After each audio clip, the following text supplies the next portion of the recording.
What's up, STS Nation, and welcome back to another episode of Surviving the Survivor. It has been 47 days, still no suspect, still no person of interest, and still no murder weapon to be found. But once again, we bring you the best guests in the true crime genre, and today is no different. Without further ado, you're looking at the man, I was going to say in glasses. They're both wearing glasses. The guy in the sweatshirt with the stripes is Dr. Kris Mohandie. He is a clinical police and forensic psychologist with over 25 years of experience in the assessment and the management of violent behavior. He's a licensed psychologist in several states and has consulted in field responses and case investigations for local, state, and federal law enforcement organizations, including LAPD's Threat Management Unit, SWAT, Crisis Negotiation Team, and the FBI's famed Behavioral Analysis Program. He responded on scene to a guy you all have heard of, to O.J. Simpson, to the Barricade, and then North Hollywood bank robbery shootout, which I remember well and have a story to tell about that if we get time to get around to it. He was also the host and producer of the investigative discovery show Most Evil and author of Born Killers and Evil Thoughts, Wicked Deeds. So Dr. Mohandie has done it all. And before you yell at me, he has given me permission to call him Kris periodically. The other man who is joining us with a University of New Haven background, where he works now, is Robert Bobby McDonald. He was both a state of Connecticut and United States probation officer and spent 20 years with the United States Secret Service. He was in New Haven. He did presidential and vice presidential, as well as dignitary protection duty in Washington, D.C., spent some time in Honolulu. And as if that was not enough, upon retirement, he worked security as the director of global events for the NBA, otherwise known as the National Basketball Association. Very quickly, you can find us anywhere podcasts are found. If you want our newsletter, drop it into the comments section. Patreon, please support us. This lovely lady will be doing a virtual meet and greet on January 5th at 8 p.m. Follow us on Twitter, Insta, and Facebook. And as my 8-year-old daughter always says, please subscribe and hit the like button. And as I do on every show, because these do become whodunits, let's start by remembering the victims' names. Let us never forget those young lives lost way too soon. Madison Mogan, 21. Kaylee Gonzalez, 21, Zana Kernodle, 20, and Ethan Chapin, 20. And there is some news in the case today. Before we get to that, there was an announcement made by the Kernodle family today that they've made a $10,000 for dollar match for Zana's Memorial Scholarship Endowment and are asking you to please continue to donate. There's a phone number. I'll put it into the YouTube section. It is 208 855-4000, 208-855-4000. And now we welcome our highly esteemed guests. Without further ado, the latest news: the Moscow Police Department says that the investigation continues. No suspect has been identified. As of today, they're processing more than 9,000 email tips, more than 4,500 phone tips, 6,000 plus digital media submissions, and detectives have conducted 300 interviews. Bobby, to you first. You did a lot of investigative work. Does this sound about right for a case like this? Well, the time that's going on here is getting to be a little bit troubling. With the investigation process is a reconstruction of the past. And the hope that when we go into these type of situations, the hope that those puzzle pieces are going to be right in front of us and we're able to grab those puzzle pieces and work our way backwards to solve the crime. We had a very horrific crime here in a small town, which doesn't see a lot of this type of action, if you will. And I think the concern that we have now is that the kids are going to be coming back to school in a couple of weeks, the student body at the college. And we want them to feel safe coming back to that town and that small town. We want our kids to go to college to experience life, to be able to walk freely around the campus and do the things that we all want to do there. And this cloud is going to be still hovering over us with the fact that we don't have the piece of the puzzle, or at least we don't know that we have the piece of the puzzle that we need to put this together and start to solve this crime and get the person involved in this into the justice system. And Dr. Mohandie, as police are continuing their investigation, they also once again urge the public to come forward with information. You see things more on the psychological side. For full disclosure, I'm the son of a psychiatrist and the son of a licensed social worker, so I enjoy that aspect. But you have just so much experience dealing with horrific crimes. Does it concern you that they're at this stage asking the public to come forward, or is this SOP? It doesn't concern me. It actually is. What they should be doing is soliciting public input, because any piece of information, as small as it may seem, as insignificant, could be a key that unlocks, one of the doors that they're looking at already. And I do think that they've got people that they're looking at, people of interest. They just may not have disclosed them publicly yet because they're, running this stuff down. What this case is, and one of the burdens of this case is the abundance of evidence that needs to be sifted through, on a college campus. And I'm right there with, what Bobby was saying about, I'm a father of a college sophomore who's going to be returning back to the campus, and I certainly get, concerns about, a suspect, being outstanding who, is responsible for this. It makes absolute sense. People are spooked by it. They should be. Anybody capable of doing this is certainly capable of doing it again, particularly since we don't know for sure what the motives were. But I think that these cases, more and more, we're seeing them being solved with input from the public. Their eyes and ears, see something, say something, works. So I'm hopeful. As far as how long it's taken, again, the abundance of information and the fact that not only do they need to, be able to identify the suspect, but be able to put a case together. They need to have that time, to make a case that's going to pass the beyond a reasonable doubt, portion of this whole thing. And so they're being thoughtful. They've got a ton of resources that they're employing. That makes me hopeful. It makes me glad. You got, I think I read last 60 FBI resources, agents, and so forth, the local resources. It could be concerning because it may mean that, it's not an easily solved case. But I think there's a ton of evidence, and I think some of that evidence already in there is going to point to who is responsible for this. But they got a lot to sift through. Would you let your college sophomore go back to the University of Idaho if they attended that school right now? Oh my God, I don't know. I'd be concerned, because you don't know. The best available hypotheses for a crime like this is that it's somebody that's in the environment and that's familiar with it, who felt confident enough to go into that place, that knew, what security protocols they had or did not have, and the access points. And that speaks to somebody that's comfortable and familiar with the environment. Now, it's always possible you got some random that was passing through town with other agendas. I interviewed a guy named Herbert Mullen who killed 13 people in a crime series, including 2 mass homicides in that, driven by a psychosis agenda. This is in the 70s. And you could have some, outlier like that who just, happen to be passing through, or some other serial killer type. But some of the best available hypotheses is somebody that's, familiar in that zone, on the periphery or in that environment. And that's a concern. And, we don't know. But until we know, how can you offer any assurances of safety other than enhanced patrols, increased security protocols and so forth? But, I'd be thinking twice, and I'd be thinking about remote schooling for my son. We had a former FBI special agent, Johnny Grusing, on the show yesterday. He's fantastic. And he said that, he spent many years closely tied to a serial killer named Scott Kimball, interviewing him. He said what's fascinating about a lot of people who kill is they don't know why they've done it. So I'm curious, this serial killer you're just speaking of, Dr. Mohandie, did they have a motive for the killing? Did they even know why they were into this bloodlust? We don't know that this is a serial killer. That's No, just no, the person that you were just speaking of. Herbert Mullen. Yeah. Yeah. Okay. So there's 2 broad categories of serial killers. There's many ways of further breaking it down, but they're the ones that have, a psychosis. They're delusional. They may have ideas that drive them to do it.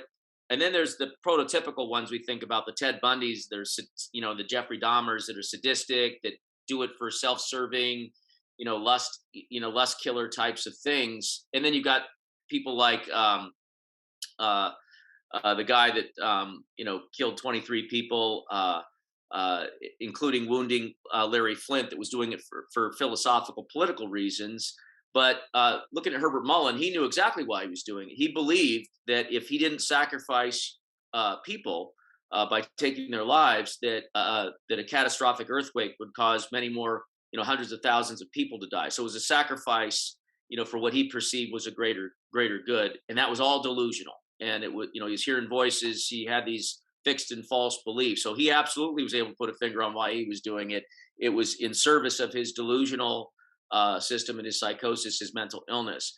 The vast majority of these crimes are not done by somebody that's got this kind of ideas, but they're looking for people like this, as well as they cast a wide net on possibilities. We'll dig deeper into all this because, as I said, I am fascinated by it. But let's square away some of the news of the day, as they say in the news business. Bobby, we are finding out that today, Moscow police will send a cleaning crew to enter the crime scene to remove potential biohazards and harmful substances used to collect the evidence.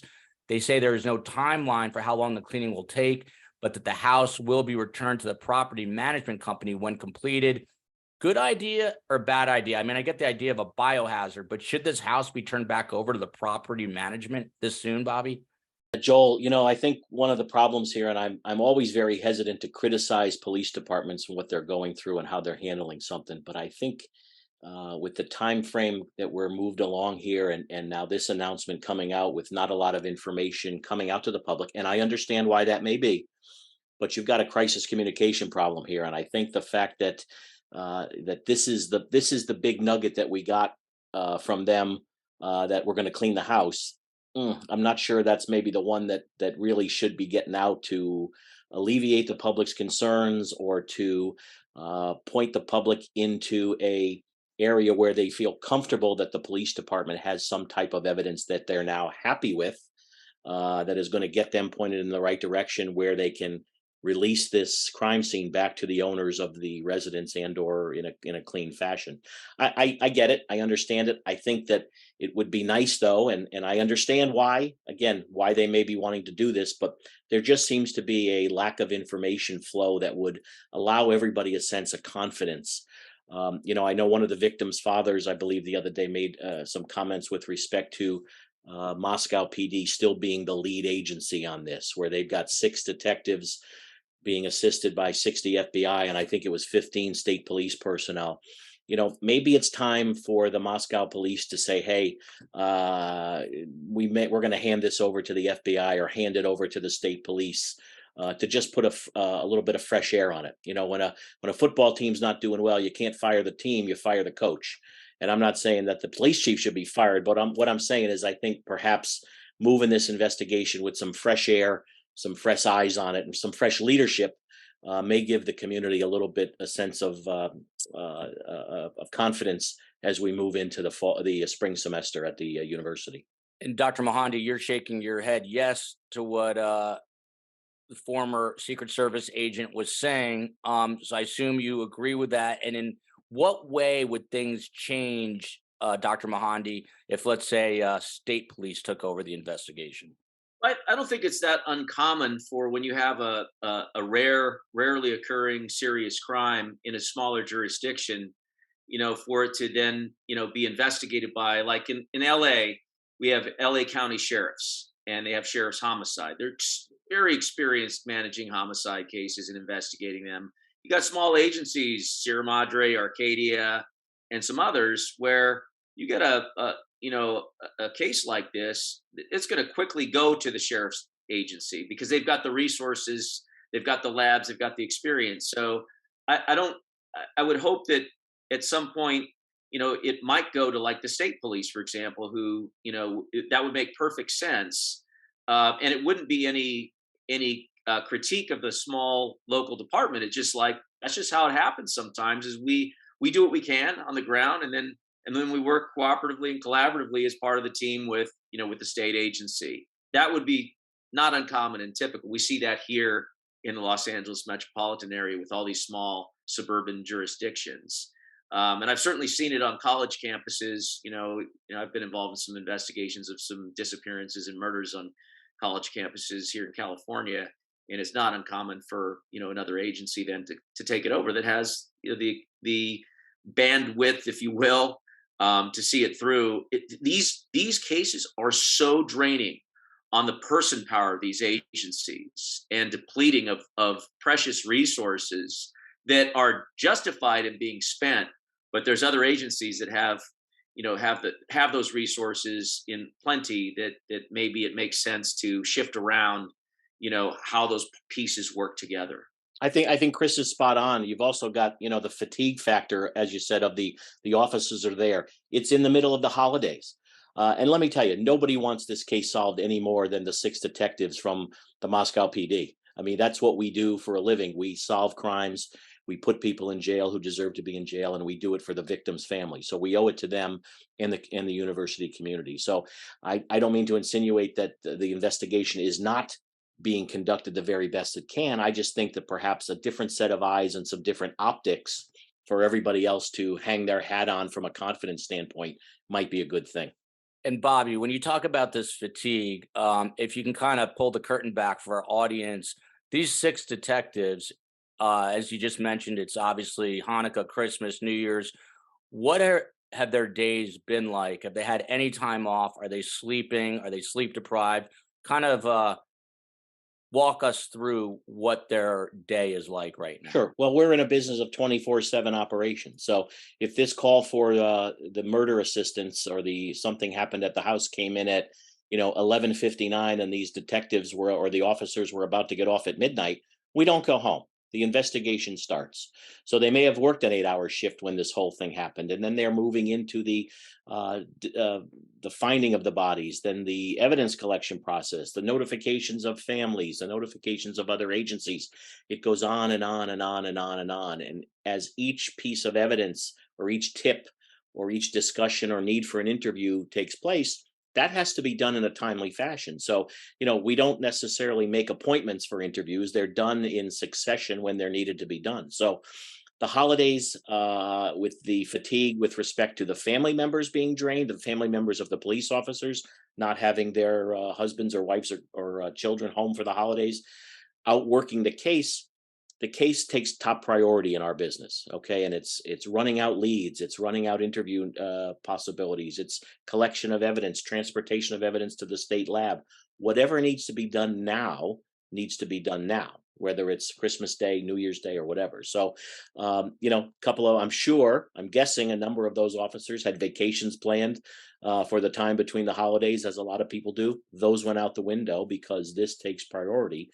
And it's what has to be done. We do what has to be done when it has to be done, not down the road. So very, very difficult, let alone any department to go through this around the holidays or any time, but especially a department that has 6 detectives and not a whole lot of other resources that they have to offer, but have to be brought in from other agencies. Precisely why first responders deserve and need respect for what they do, because their business comes first. But Dr. Mohandie, to you, I mean, how emotionally taxing is it when you're investigating, 24/7, trying, especially a high profile case like this, where the pressure is just immense and intense? Well, typically, those drawn to detective work and that have worked their way into a homicide investigative role are really analytical, driven people. And a lot of them have learned through the years to appropriately detach, focus on fact seeking, and so on and so forth. But this type of case will take on certain aspects that will challenge that. I mean, the pressure to want to solve it, it's always there. But you got 4 victims, and they're young people, and that's going to get to most people. A lot of these detectives have their own children. They may have their own children about this age. Career wise, that would not surprise me, given how long it would take to get into a homicide unit. So they're going to be touched by it. And it probably has incited them to be even more focused on wanting this thing solved. Not that they wouldn't before, but it probably is adding pressure to the whole equation. And then you throw in the whole, what's happening with the media and so forth, and hopefully they're not watching too much of that, and which I imagine they're probably not, most of them. But then they're going to get the calls from the politicians and all that stuff. That's going to trickle down, downhill. All that BS will run downhill to them, and hopefully they've got, hopefully they're able to have that stuff roll off their back. But the simple answer is it will be taxing, and it will be draining, and it will be more pressure than usual. Although these individuals, typically these detectives, are uniquely qualified to occupy with the positions that they're in. And Dr. Mohandie, you are pretty high profile yourself, very well known in the industry. I'm curious, how did you get interested in this? It's a unique field to be so enmeshed in. What piqued your interest? Oh man, I read a lot of Hardy Boys books as a kid. That's and then I grew up during the '70s when you had the Manson stuff going on, late '60s, early '70s. You had kidnappings and SLA shootouts, and a lot of high profile hijackings, and I was very interested in that stuff from a young age, both fictional and in reality, and that kind of ignited me. And then when I got to college, I gravitated towards this stuff, and it just. And then when I got to police department, it just further set it on fire. So I find that it was something I believe that I was meant to do. That it was something that, putting those puzzle pieces together, understanding what makes people tick, particularly the most extreme abnormal ways. I mean, I studied abnormal psychology. When you start talking about homicide and sex crimes and terrorism, it takes you to the outer bounds, outer limits of that stuff, and that's kind of where I found home, and how I deal with it, which is probably your next question. Is I take good care of myself, but I also have a realistic perspective. My job is to do the best I can, do the footwork, and ultimately the results of it aren't up to me. It's up to whatever power in this universe you believe's out there. And if, as long as I'm doing everything I can as best I can, I don't control the outcomes. That's how I make peace with it. And I do a lot of stuff to take care of myself. I have a belief in purpose, and I think that's important. And former agent Bobby McDonald, authorities say that they are still, this is now about a 2 or 3 week old bolo, looking for this 2011 to 2013 Hyundai Elantra that was believed to be around or near the victim's home. How significant do you think this is? Because we keep hearing about it, and it sounds like police really need a lead in this direction. Yeah, if I can just add to piggyback off the last comments, I live about 10 miles south of Sandy Hook, where that massacre was 10 years ago. And these officers who now are running on adrenaline, running on curiosity, and all of this stuff are going to need help down the road.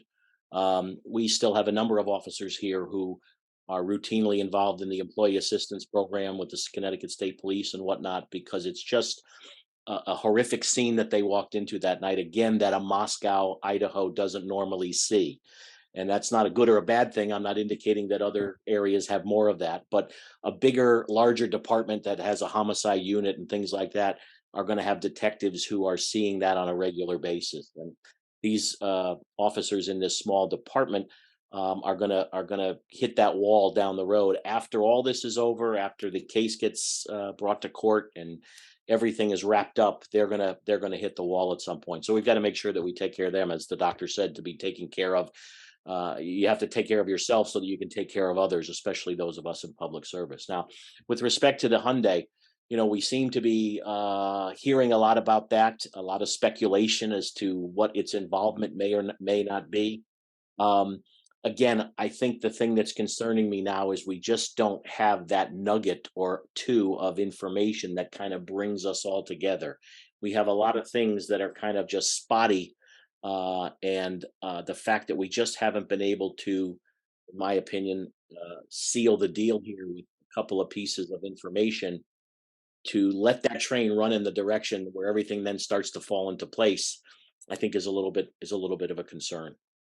So, Dr. Mohandie, just continuing with some of the news of the day, there are reports and I use that term loosely, but there's chatter going on right now that police may be releasing the 911 tapes. What would be the significance of that, especially from your standpoint? What could that reveal about the investigation? I mean, that could be public relations to move towards greater transparency and accountability to the public that's being served. It could be the hope that there's something that's heard in those 911 tapes might stimulate somebody that's holding something back. It might be that something investigatively might be tipped in terms of what somebody might hear on that call. I don't want to use a term, kind of a fishing expedition. And it could be all of the above. And then something else I haven't even mentioned here. So I think it's transparency and maybe the hope that it will, push somebody that's got something to come forward. And Bobby, some surveillance video from the corner bar, which is where two of the victims were right before the killings, where Kaylee and Maddie were. That was just leaked out. Two-parter. Any chance police could have leaked that? And secondly, what can that video reveal in terms of an investigative, from an investigative standpoint? Well, I think to piggyback what Kris just said with respect to if it was leaked by the PD, they're hoping to jog the memory of somebody who may know something that we just haven't either heard from yet, or somebody doesn't know what they don't know. And I think that they're potentially looking to. I think I hate to say it, but I think that says to me that there's just not a lot else out there that they've been able to piece together of all of those pieces of evidence, which again is a little bit troubling at this late stage. So they very well could have, from a mindset of trying to jog somebody's memory to leak something out there. Somebody in the bar sees the video and, oh, I was in the bar, or that, whoa, that's the girl. Something to jog somebody's memory. But again, I get concerned with the time frame that we're moving here, that we're not moving in the right direction. Again, I could be dead wrong because I don't know what I don't know either. So I'm just hoping that at some point we get that nugget. We, meaning the investigators, get that nugget, because again, we owe it to these victims' families to get this thing moving to a prosecutorial time frame. And Dr. Mohandie, this is your bread and butter, offender profiles. Have you given it some thought? Who do you think the killer or killers might be? Do you think it's more than one killer? Great question. And the caveat for, I think, both Bobby and I is neither one of us have actually seen the crime scene and what it looked like inside. But just from my standpoint, I know that sometimes there's a broad category between, I'm going to get a call here in a second, between organized and disorganized. It's going to be difficult for us to come up with that based on not seeing the inside. However, the person was able to gain access while people were asleep, surprise them. And to me, that points towards a more organized predatory offender. There may be mixed aspects of it that I'm not aware of because I haven't seen what went on in there, but it certainly looks methodical, purposeful, and that points towards organized and predatory. And somebody that was very resolved based upon what it takes to kill somebody with a knife, and to be able to, not have any hesitation and to progress from one spot to the next across two floors in what appears to be in a targeted manner, selecting the best time of day, in quotes, to do something this horrific when they're less likely to be interrupted and able to facilitate entry, completion, and an escape. So I think that it points more to me towards an organized type of person, bright, purposeful, highly resolved, and determined. I really lean more towards a single offender, likely male, just by the nature of it, and the force and the power that would be pointed to. Now, I would not want any investigator to limit themselves to that hypothesis. And I go to somebody that is, was angry, converted that anger to a predatory mode of violence. Affective and predatory violence are things we look at in the behavioral field. Affective is in response to an immediate perceived threat. It's instinctual. It's reactive. Whereas predatory violence, that distinction articulated by a good colleague and friend of mine, Dr. Reed Malloy, the predatory is more driven by conscious thought. It is proactive and purposeful, where the person chooses the time and the place, has converted whatever anger they have into into a behavioral plan for whatever the agenda is, vengeance or fulfillment of some sort of purpose or goal. It's goal directed behavior, and it's proactive versus reactive. And so you've got a person that's thought about it a lot, probably fantasized about it, may have surveilled or cased it, has a lot invested in it, and that speaks again to somebody within this environment who had resentment or envy, bitterness for whatever reason, or if it's some other type of offender like a serial type, or that they may have been fantasizing for other reasons that have to do with the fusing of sexual motives and violence, or just the power that they gain from taking human lives, and so forth. And I've commented about the possibility of an incel being type of motivation. Certainly there's hate here and dehumanization of people. To be able to take people at the height, young people living their lives fully, with joy, and experiencing happiness, and be able to take that from people is a lot of detachment, lack of empathy, selfishness, and that those kinds of things. So this is a person that is likely, if it's not a delusional system like we talked about earlier, who is driven by a lot of resentment and hate that they've converted into this this kind of behavior. So in a nutshell, likely predatory violence, likely one person, likely somebody that has been fantasizing about it, and very invested, resolved, and no hesitation whatsoever. So that would be just kind of my broad stroke view. That person is going to probably have said something to somebody else or leaked it somehow. We look at leakage as as being, they drawn about it, if they posted about their ideas. Has somebody been spooked by the stuff that they've said, the hate that they've articulated? Those would be some of the things that, again, we're hoping somebody sees something, say something. Long narrative, I know, but I was kind of thinking my way through it. No, very comprehensive. And obviously, we have to think about the possibility of college students involved. I mean, does this sound like the type of crime where it could be a college kid who was slighted by one of the young women? Or, I mean, this seems like a very severe response to something. Elliot Rodger, Isla Vista, who targeted Isla Vista in UC Santa Barbara, had his quote day of retribution over perceived slights, incel, bitter about rejection, quietly narcissistic, nursing his resentments, killed his 3 roommates. I think it was 2 or 3 roommates before he went and, shot up Isla Vista. Yeah, he's a college student.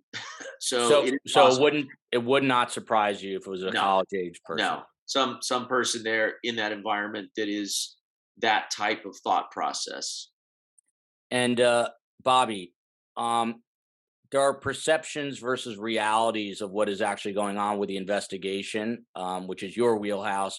What about rumor control and, back to some of the messaging from the Moscow PD? The rub has been that they've been very inconsistent, haven't been holding daily briefings. And one of our previous guests talked about just the importance of optics to at least give the impression that it's a cohesive, cogent investigation. So your thoughts? Spot on. The optics of this, quite frankly, I think are poor.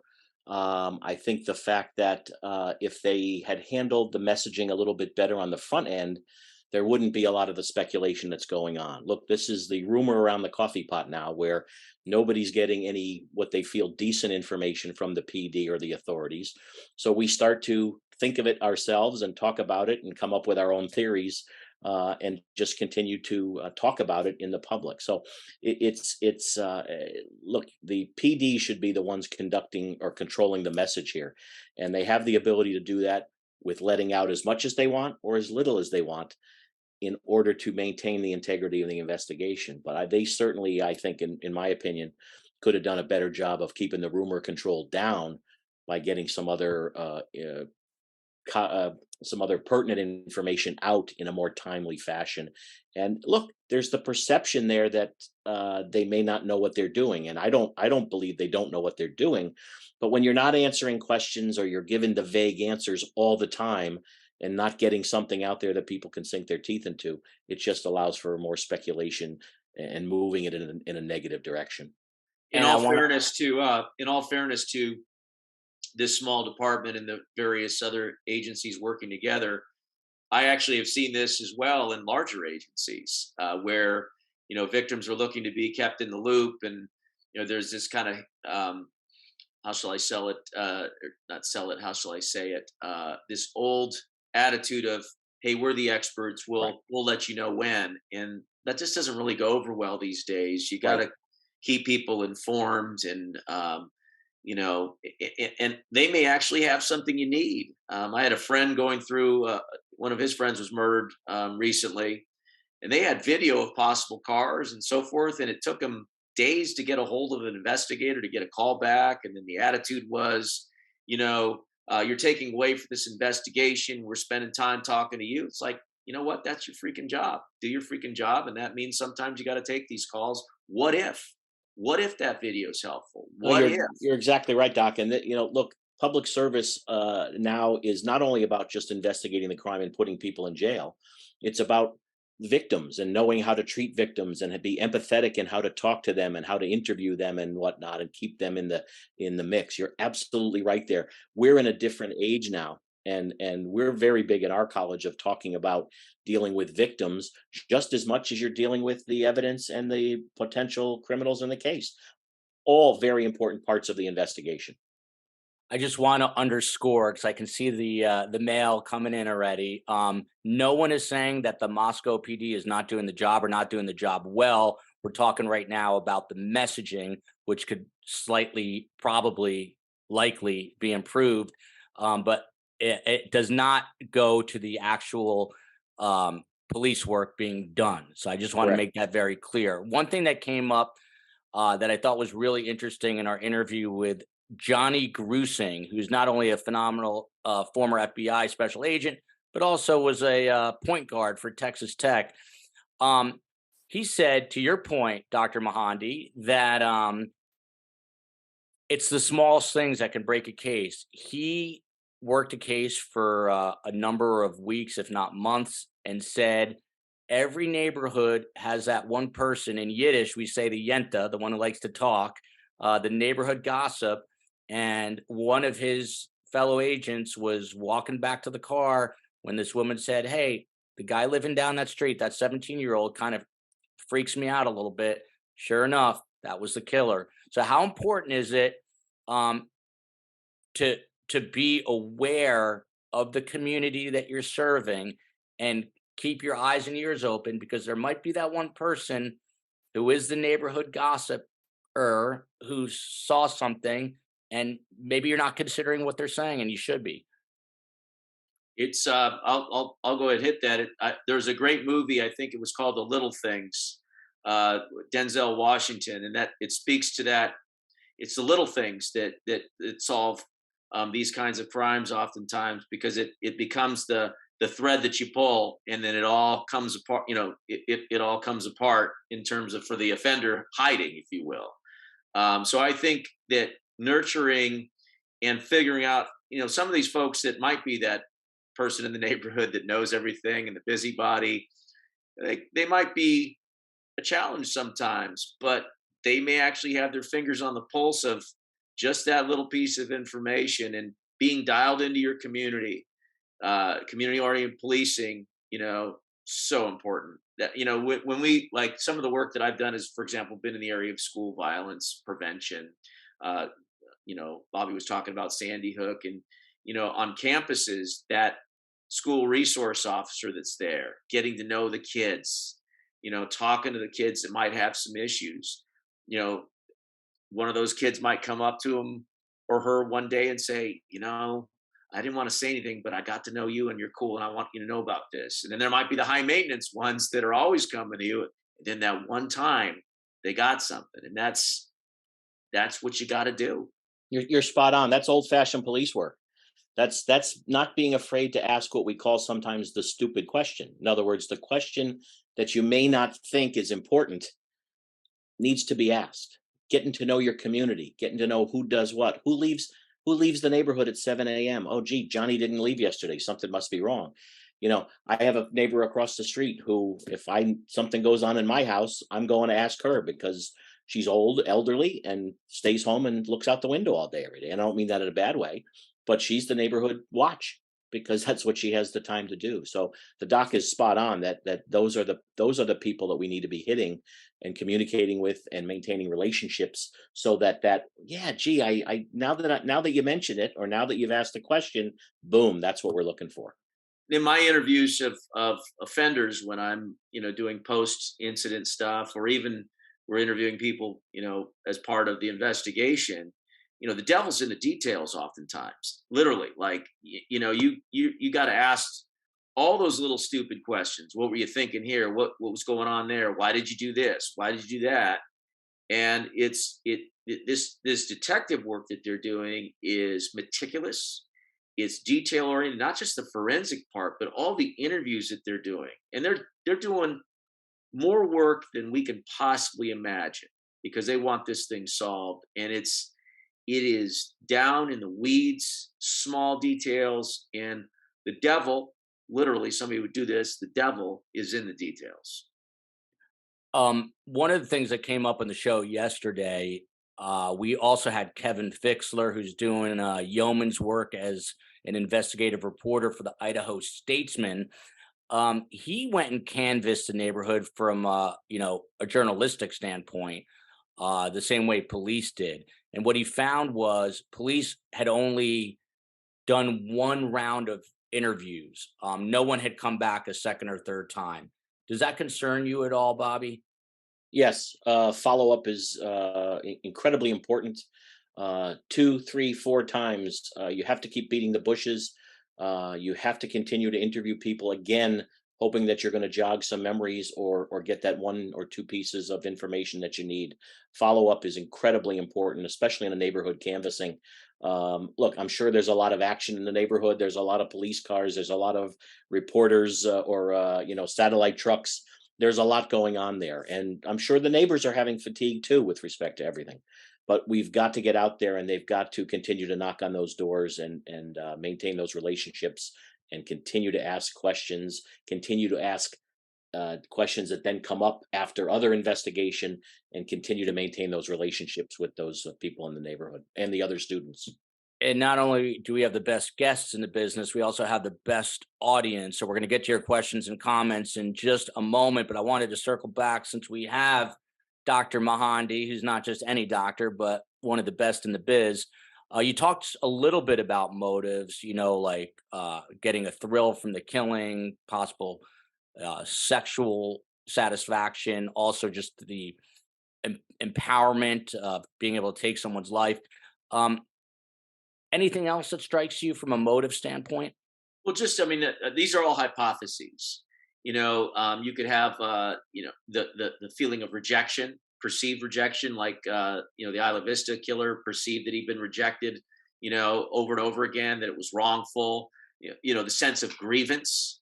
And, we might sneer, for example, at somebody's perceived grievance. You're feeling bitter about that, but it's really in the eye of the beholder, that sense of bitterness and feeling aggrieved. So I think, a grievance of some sort is a possible motive. And then you have like the Herbert Mullen type of situation, where there's some sort of delusion, and all, weird, fixed and false belief where they felt like they had to do something like this. So there's a lot of different possible motives. But here's the thing: outside of the delusional one, one of the things that runs as a thread through a lot of this stuff is a sense of having omnipotent power over others, and where the taking of life is a feeling of power and control, where maybe they felt like they've been treated poorly and that's their way of taking it back, to being able to show how powerful they are to the community, to terrorize the community.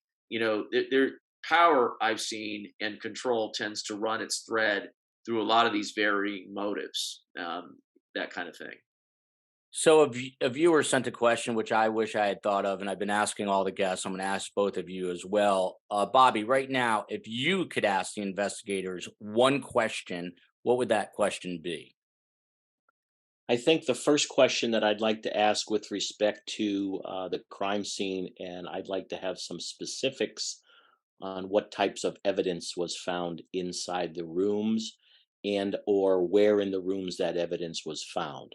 I'd want to know a couple of the pieces of information with respect to any DNA that was found, with respect to what type of specific weapon or what type of specific knife they believe it was. I just like to know a little bit of the physicality of the inside of that house and what kind of path the evidence shows that the perpetrator took as he or she moved through the house to commit the crime. I just like to get a little bit inside the walls there to try to get a little bit more of a visual on what actually happened. I'm not sure that that would give me any more input as to what may have been the uh, or who the person is, but it would just give me a little bit more information as to what happened, and then let me work my way back out from there. Dr. Mohandie, would you have a singular question for the investigators right Well, I now? think that's an excellent one that Bobby just asked. What exactly happened and how did it happen? How did the guy get in, or person get in, or persons, just keeping an open mind? And how did they go about it? Were they actually already in there? How did they move? How did they interact? Just the behavioral, just a full, as much as they can reveal about the actual behavior from entry to exit.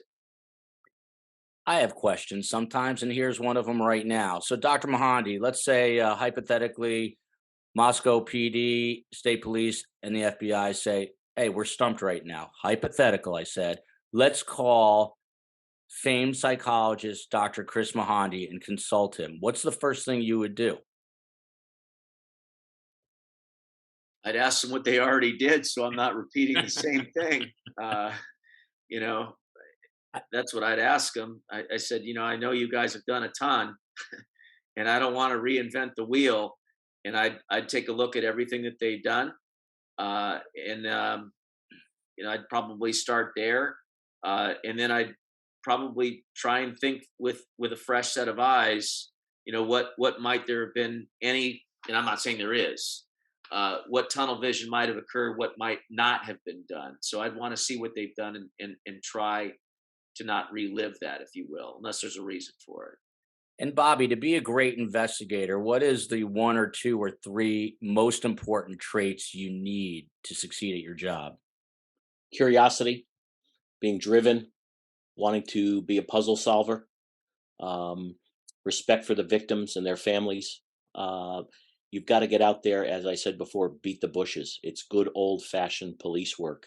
DNA is nice and all the other sexy tools that we have now to help us solve crimes, but we can't get those things unless we go out and do good old fashioned police work. I think the police also have a responsibility now, as I said earlier, with the students coming back to alleviate their concerns, communicate with the parents and the students coming back, have a presence in and around the campus where they're visible, so that and I agree with Kris that it's definitely some, or I think it's somebody from in and around the area. Moscow, Idaho doesn't seem to be a place that gets a lot of people passing through. So my opinion is that it is somebody from the community there. But the police have now got to not only continue that investigation and keep that rolling, but they've also got to make sure that they're doing their regular police work in concert with the university community, with the state police, the feds, making sure that there's a visible presence in and around the community, so those kids that are coming back are going to have a sense of safe feeling, or safe being safeguarded, I should say, to be able to go do their studies and get themselves through the fall semester. That's what I kind of think now as a faculty member as opposed to my old job wearing a badge. So we've got to take care of those kids that are coming back or the kids that choose to come back, to give them a sense of being safe and being there and going through the learning process, that while all the rest of this stuff continues to go on until we get to the bottom of this. Well Tall said. order, super tall order. Yeah, tall order for sure. Let's get on to some viewer questions and comments since we've got two bright minds here. The first one comes from Bobby D. No relation, as far as I know, to Bobby McDonald, but who knows? He writes, and this, just let me preface it. One of the victims' parents, Steve Gonsalves, and this is out in the media, so it's no surprise. He's been very critical of police. So this commenter writes, "This is why it's so frustrating to hear one of the parents call the police cowards," in quotes, which he did. These guys literally sacrificed their own families for this case and try to help these families of murder victims. And they look on the news and one of the parents is calling them cowards. It's extremely unfair and it's embarrassing, honestly. So Bobby, back to you. I mean, how detrimental can it be to be hearing that? And then Dr. Mohandie, I'll ask you uh, why this father is, speaking so much from a psychological standpoint and how problematic that is. But to you first, Yeah, Bobby. I certainly don't condone that language. I did comment on another outlet the other day that, it's obviously very troubling when victims' families are starting to get into the media and be making comments that are detrimental to the officers or detrimental to the investigation. There's obviously some dynamic there that went south at some point during the investigation, whether the father didn't believe he was getting information that he felt he should get. Perhaps a fatigued officer said something to him that he shouldn't have said, and it sent things in a wrong direction. So there's a lot of variables here, I think, that are important. That again, that type of rhetoric or that type of comment from a victim's family, and I get it, they're frustrated, they've just lost a child, I understand it, but it doesn't help the situation, and vice versa.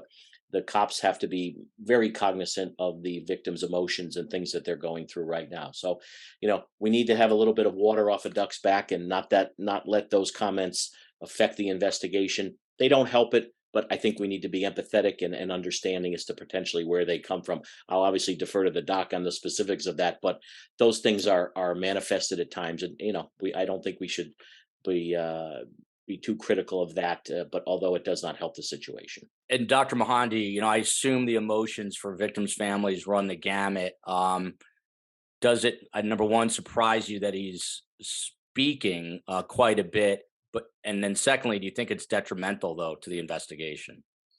I think it's expected that some people are going to respond to their trauma, to their unimaginable trauma of losing a child. That's mostly on most people's lists as to the worst thing you could ever experience. And I don't fault him for having those feelings. It's just unimaginable. And I think that the police and the agencies that have been on the receiving end of that, I'm hopeful that they are receiving it the way that it should be received. This is a manifestation of massive trauma, and if there's anything that is meant by that statement, that is asking for something, that they've been able to sift through that and get it to them, the person that's making those statements. But I would not fault a person for what they say out of that trauma. And as far as helpful or not helpful, it's an unfortunate part of this landscape of pain and suffering.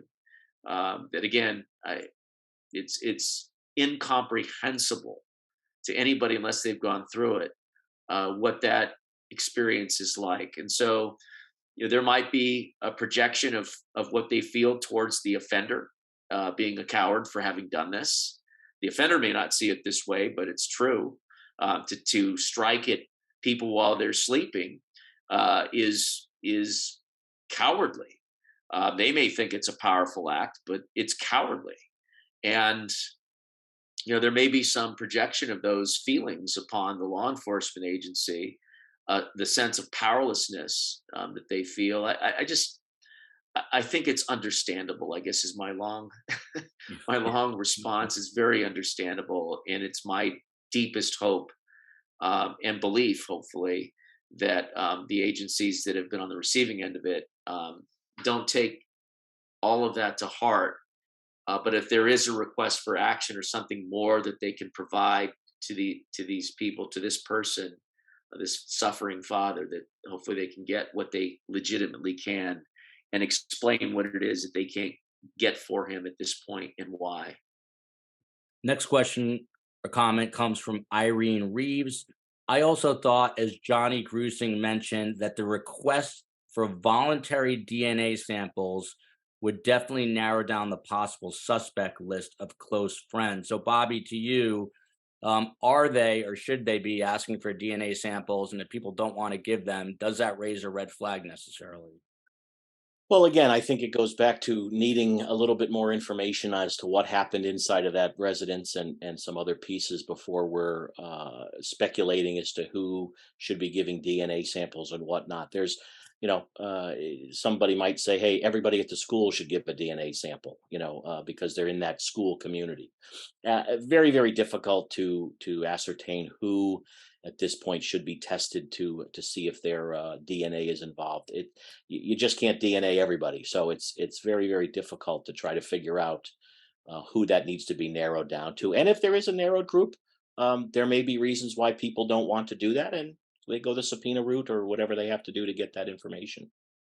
Next one comes from K.H. Walker. And I have to say, I have not fact checked this, and I don't know that it is true. Maybe Dr. Mohandie has heard about what I'm about to tell him. We'll see. And this one's for you, Dr. Mohandie, and you talked about something similar. But this person writes, the most similar recent crime was the stabbing deaths of 5 students at the University of Calgary by fellow student Matt DeGrood in less than 1 minute at a house party on April 14th, 2014. He was in a schizophrenic, psychotic frenzy, and he said that he thought they were demons. He was talked into handing over the knife by another student. Have you heard of this case? It sounds vaguely familiar, but what's distinctive about it is that you've got that mentally ill, delusional outlier that I talked about that, is something that I'm sure they're looking at. But notice what's different about that. He remained at the scene or nearby, and he would be what we would consider a disorganized offender, usually caught pretty quickly, unless there's some uniqueness about it, like I mentioned in the Mullen case, for example. But I think that it's possible they're looking for people like that, certainly, in their wide net, but it's not going to be somebody so disorganized that they remained at the scene like this guy did. Would antipsychotic drugs have prevented this? Oh, we don't know yet. We don't know. Not in this case. I'm saying hypothetically in this Calgary. Oh, and if that other case is true, and if the Yeah. person were properly treated, one would hope that it would have diminished the symptoms that led to that, if that's in fact what happened. This next one, I can toss it up to both of you. I'm curious. And it comes from I don't have to, I want to. I like that name.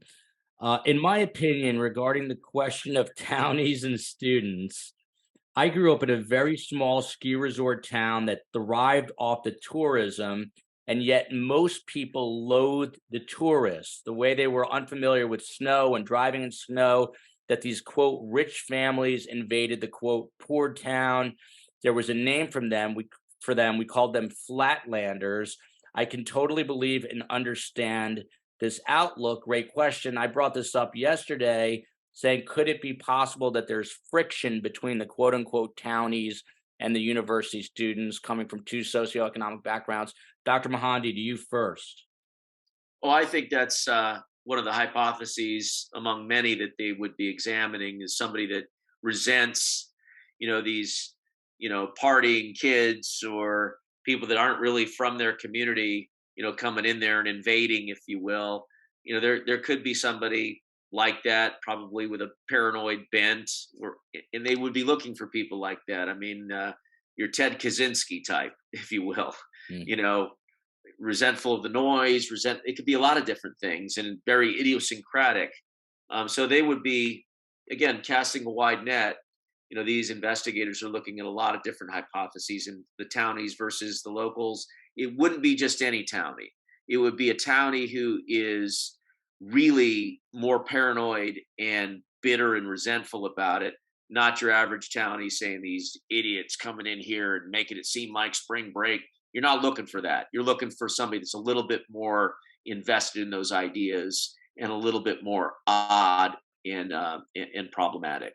And Agent Bobby McDonald, there have been noise complaints against the home. We've seen body cam footage of police arriving on scene. Something as small as a noise complaint from a neighbor, you need to look at it, right? Because something small could be big. Yeah, yeah. Again, I think it's one of those nuggets that we need to be following through on. But the flip side of that too is I'm sure there are a number of people from the town that own a lot of these residences and rent them out to the students who are part of the cash flow of the area, if you will, with respect to being in the neighborhood or the university community. So, sure, is it possible?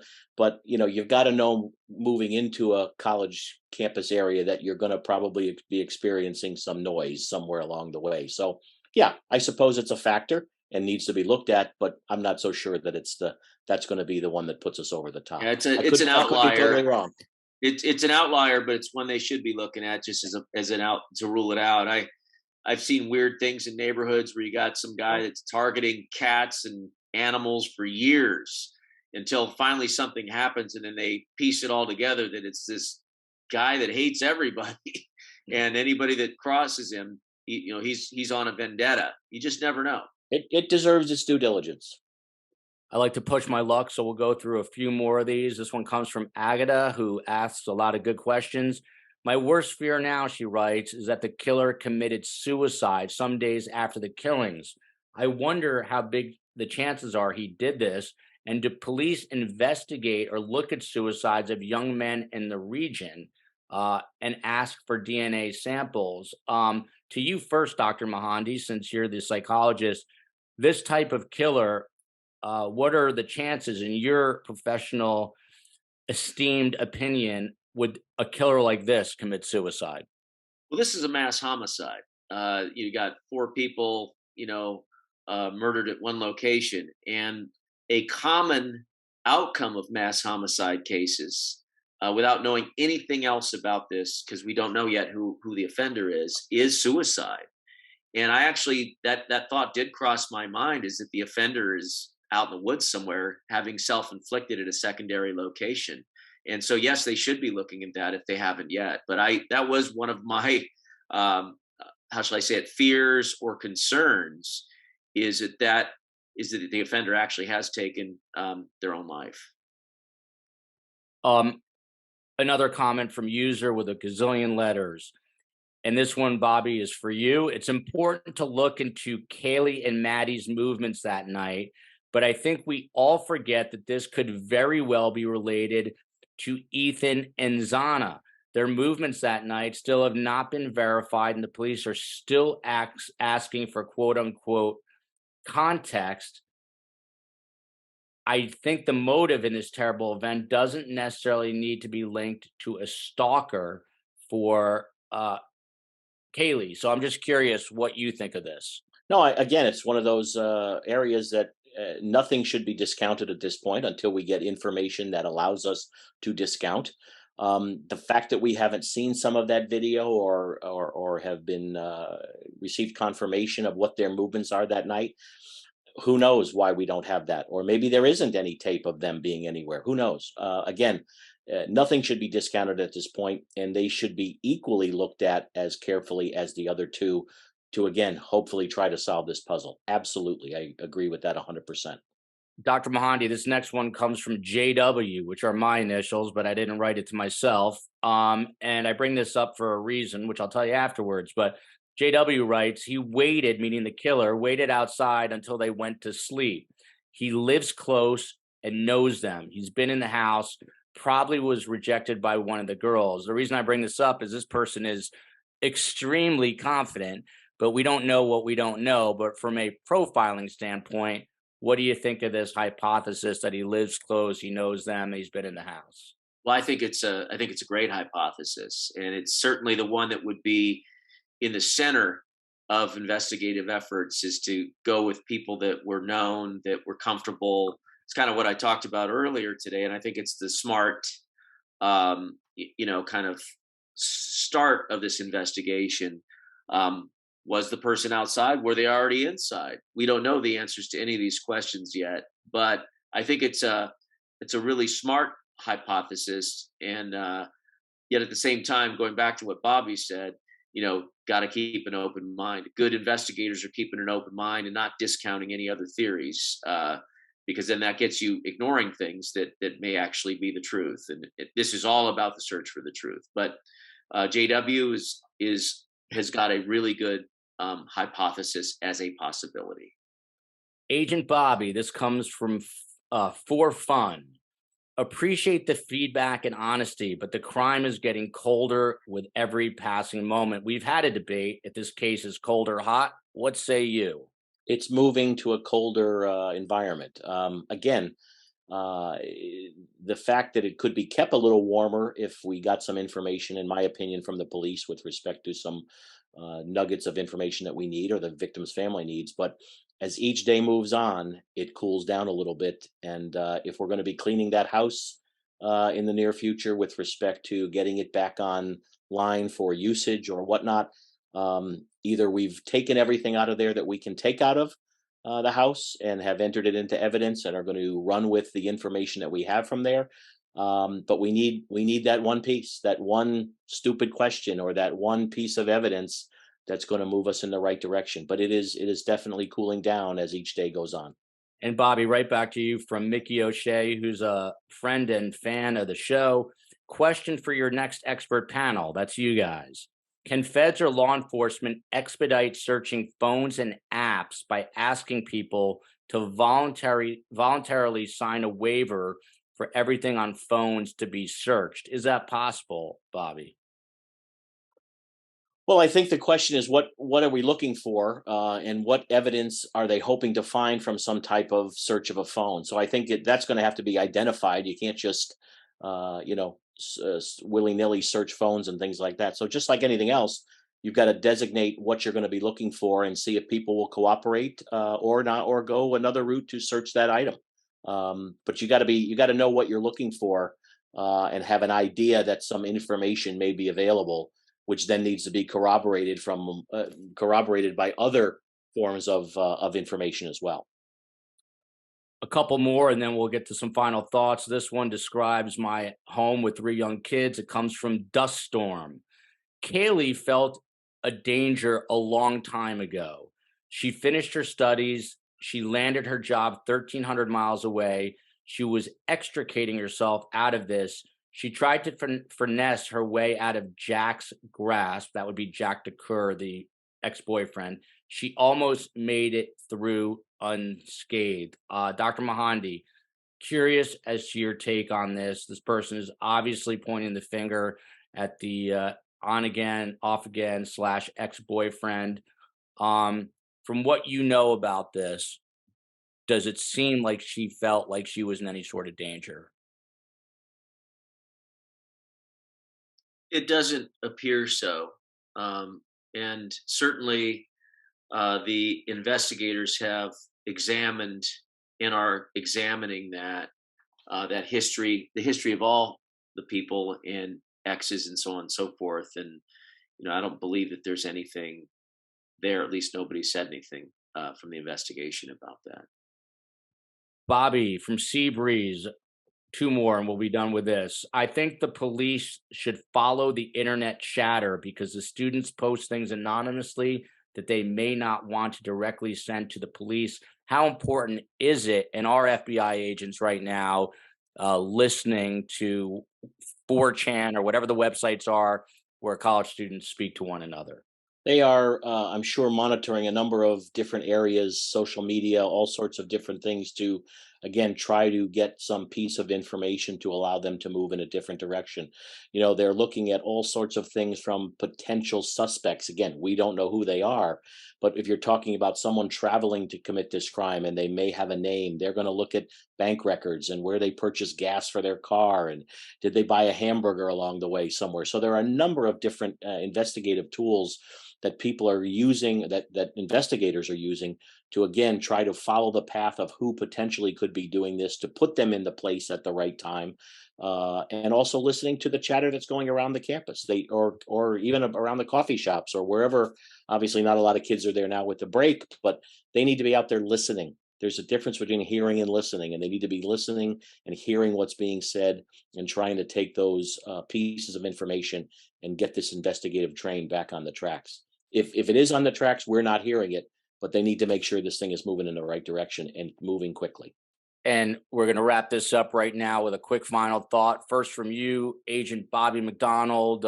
Where do you see us headed with this case in the coming days and weeks? Well, again, as I said before, and I hope it came across, kudos to the public servants who are investigating this case, not only for the students of the campus, but for the victims' families, to reconstruct the past and get this moving in an investigative and prosecutorial fashion. I think it's important that the police department get a hold of the messaging here, make sure that it's working to their advantage to solve this case. Transparency with the victims and transparencies with the students, maintaining a presence at the university, and again, continuing to be diligent in running out every possible lead in this case. It's good old-fashioned police work that is going to solve this. It may be some DNA, it may be a fingerprint, it may be whatever, but it's going to be some good old-fashioned police work to piece this puzzle together. Dr. Mohandie, your final thoughts? Two things. One, the differentiation of among the abundance of evidence for those key pieces that point a consistent picture towards who this person is going to be what's going to come up, and it takes time for that. And second, I believe that something somebody knows that they've shared will be part of solving this. And I believe that the person or persons responsible for this probably have already been talked to by the police. Interesting. The man with the stacked bookshelf is Dr. Kris Mohandie, a clinical police and forensic psychologist with over 25 years of experience, a lot of it in violent behavior, which is what this was all about. Who's also the host and producer on Investigative Discovery of the show Most Evil, and author of Born Killers and Evil Thoughts, Wicked Deeds, by the books. The other man who is gracious enough to join us, Bobby McDonald, who was a Secret Service agent for 20 plus years, protecting both the president and the vice president of the United States of America, and then worked for the NBA. Don't worry, we'll be back soon with another episode of Surviving the Survivor. Love you, America.